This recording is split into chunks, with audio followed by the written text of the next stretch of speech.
Hi everyone, I am Rebecca from ChemKnits and I'm so excited to be back in front of the camera. I know it hasn't been a long time for you, but it's been a while since I filmed, and so I'm really excited for today's project. Today we are gonna glaze yarn twice. We're gonna layer the glaze colors one on top of the other and see what kinds of effects we get. And I'm also going to be attempting to glaze with a color I've never glazed with before. And we're gonna use a new yarn base I've never dyed before. So a lot of firsts here today, but I think the effects are gonna be really, really fun. Now, when I talk about glazing yarn, I'm talking about dyeing yarn in a way that you get a really thin application of color that almost feels airbrushed on the yarn. I achieve this by having a large volume of water to spread the dye out, but high acid, so that way as soon as the dye comes in contact with the yarn, it strikes right away before going into the center.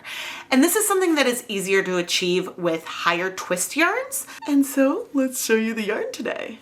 So Knit Picks Twill Worsted is one of my favorite bases to knit with. It is a very bouncy, round ply, and it glazes beautifully.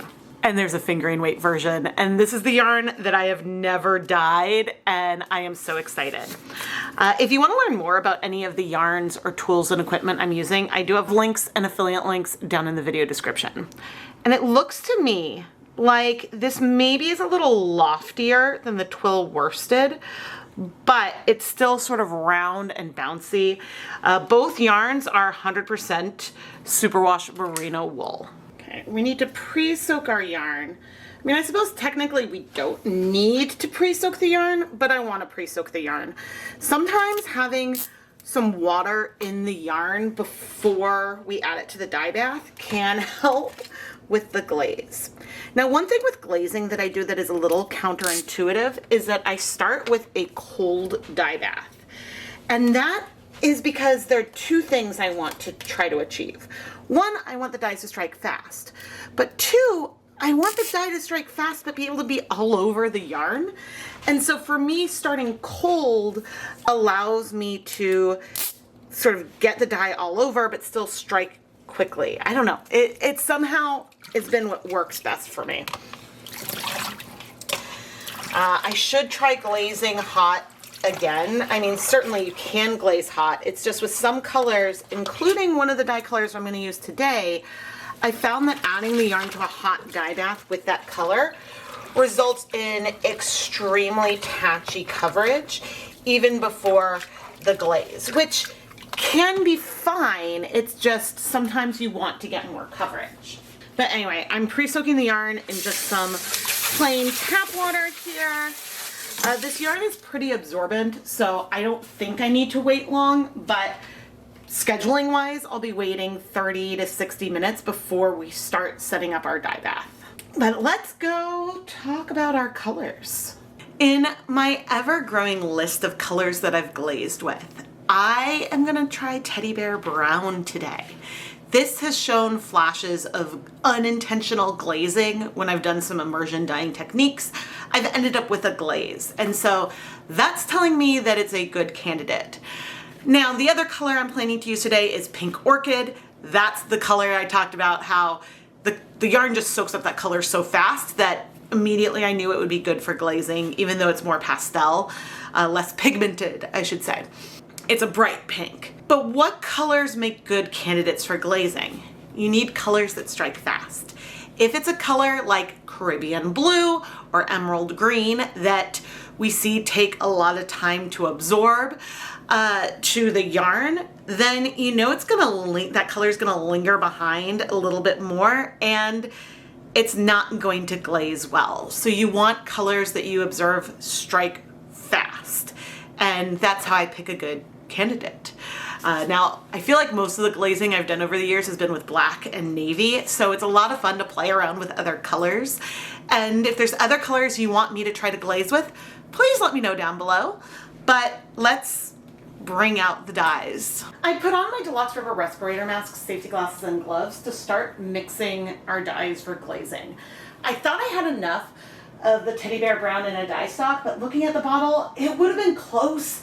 And I know I want to do this color at a 0.25% depth of shade, because this is a amount of dye per yarn, 0.25 grams of dye per 100 grams of yarn, that works well with other saturated colors like dark navy, royal purple, true black, etc. For the pink orchid, it's less pigmented, so I want more dye. I'm going to want to do a 0.4% depth of shade with this color.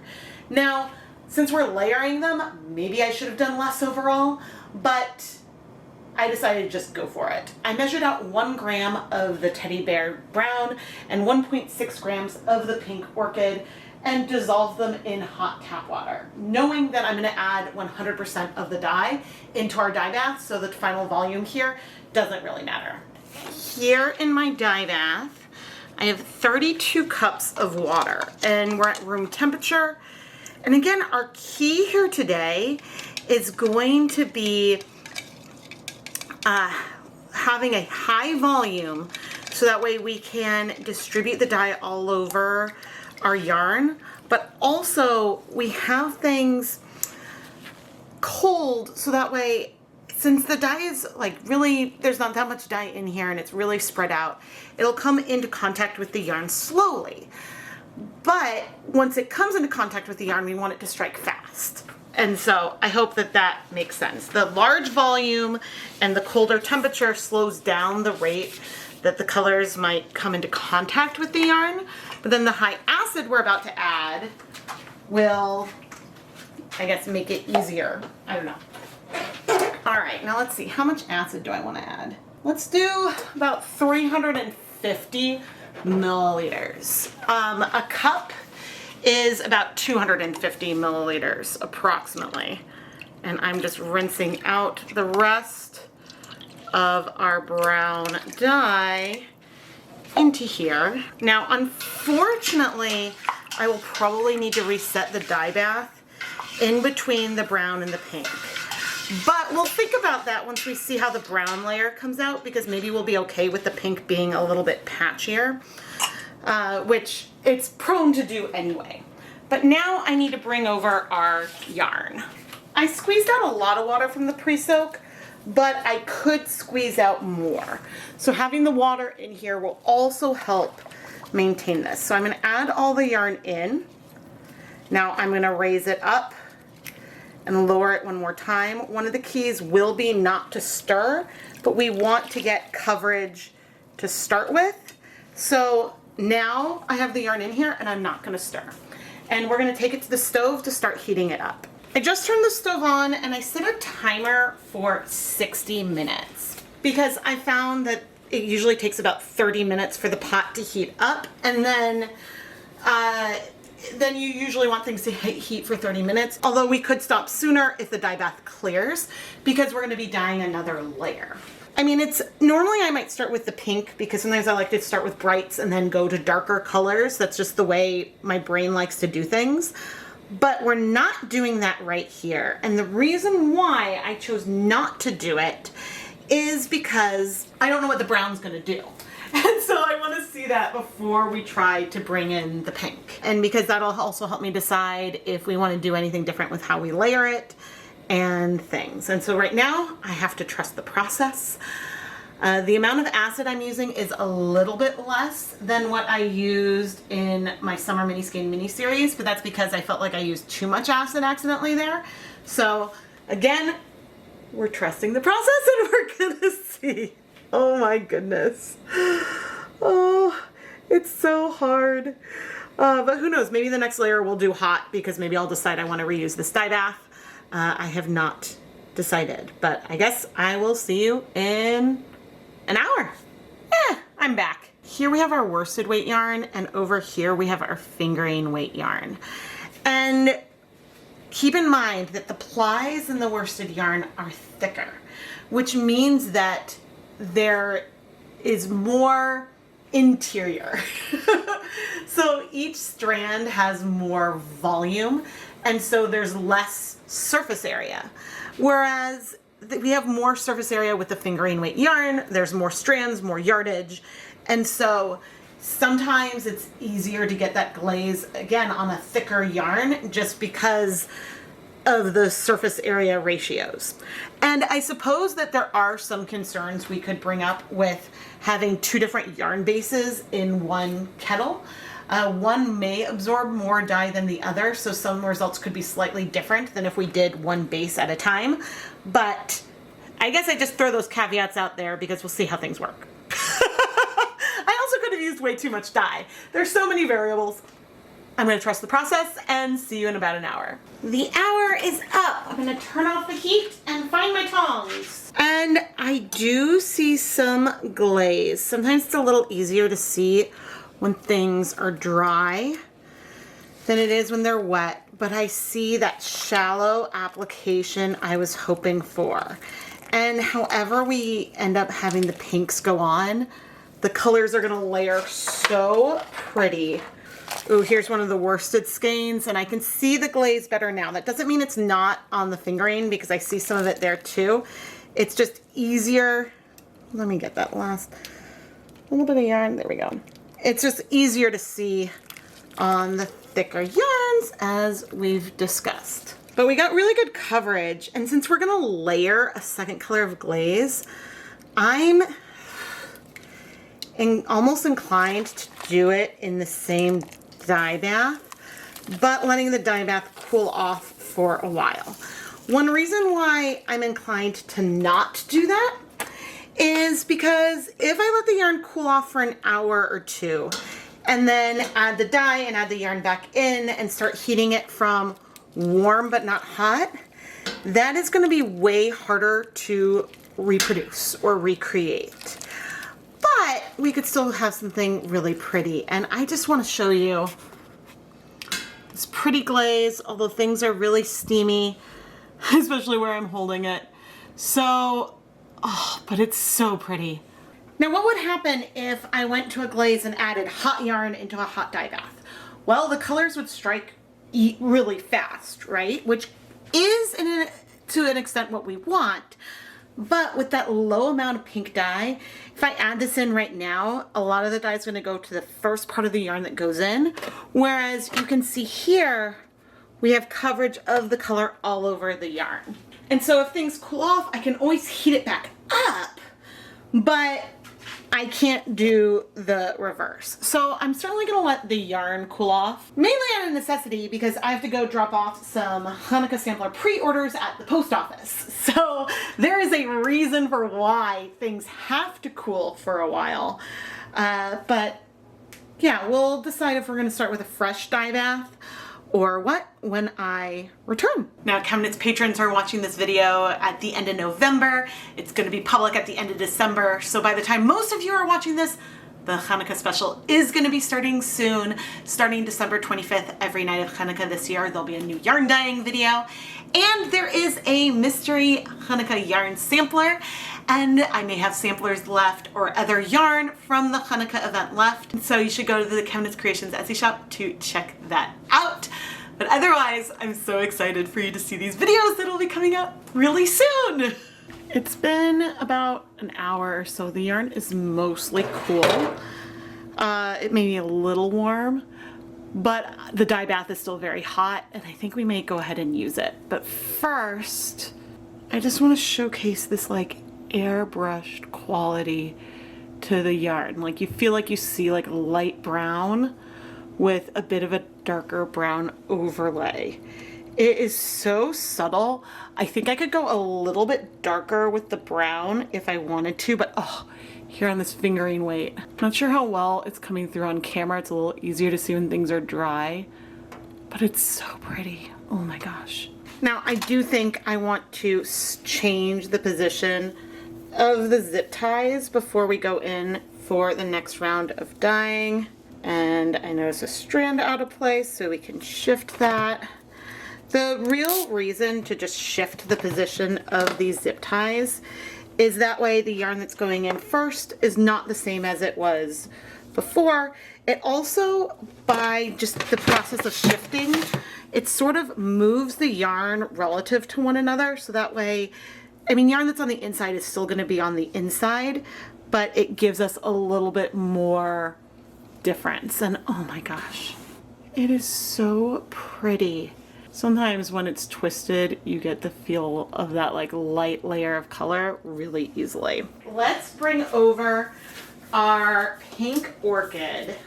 Now, because the dye bath is still very warm, I'm not going to want to put the plastic cup in the dye bath. I've never really tried to see how quickly a dye bath may or may not cool off. But one thing I really dislike when I'm glazing is I dislike having to start with a new dye bath fresh. I love to reuse a dye bath over and over again. What are the downsides of what could happen here? The dye bath is warm. Colors are going to strike quickly. Warm is good for glazing. It's just we may not end up with even coverage of the paint. But I personally think that that could also be really cool. Now, one other question that I could see you having, and the heat's not on currently, but I'm going to bring over the brown yarn. Why layer the glaze in 2 steps versus, here we go, versus mix the colors together and then do it? And actually, I have to say I'm really happy we added the pink yarn and the color didn't all just soak up so fast. Maybe because we're warm, not super hot. Maybe it's because of the volume of water that's helping. I don't know, but what I feared happened didn't. And I think it was one of the first times I tried dyeing yarn with this pink orchid color that it soaked up so fast when I wanted to try to get a pastel baby pink all over, and I was really confused by it. And so, who knows? I have a thermometer somewhere.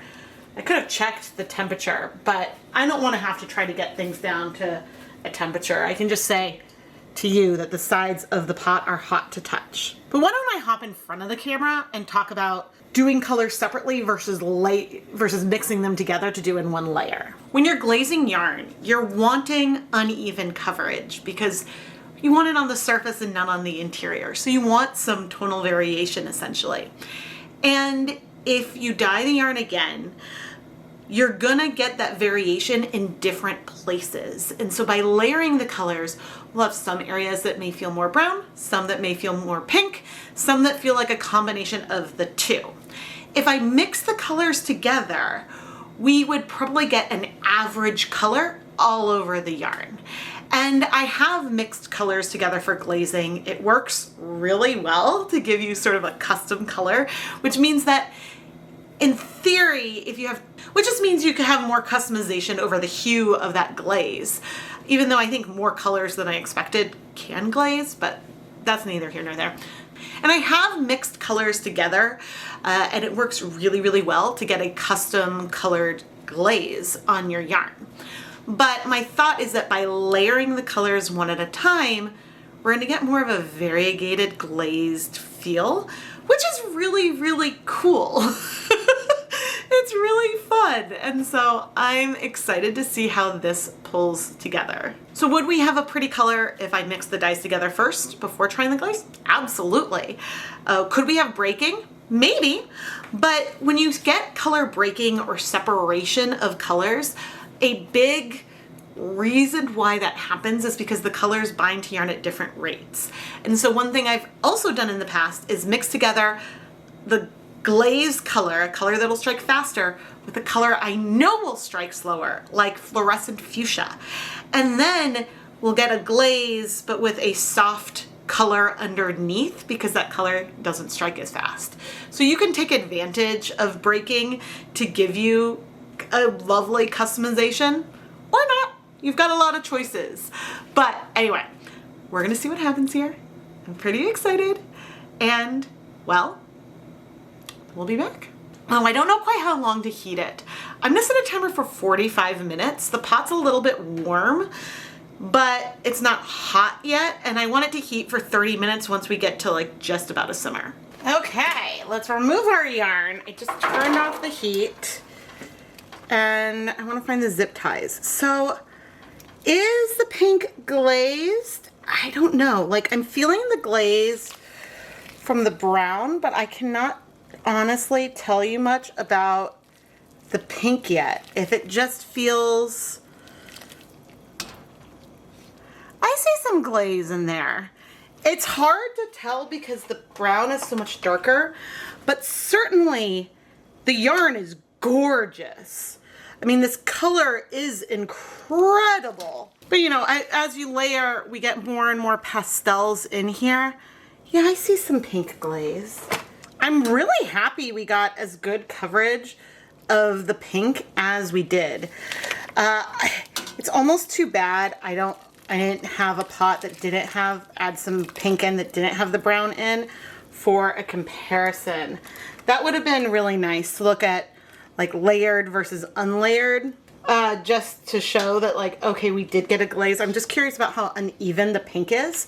But honestly, I don't even care because this tonal is so subtly brown and pink. It is beautiful.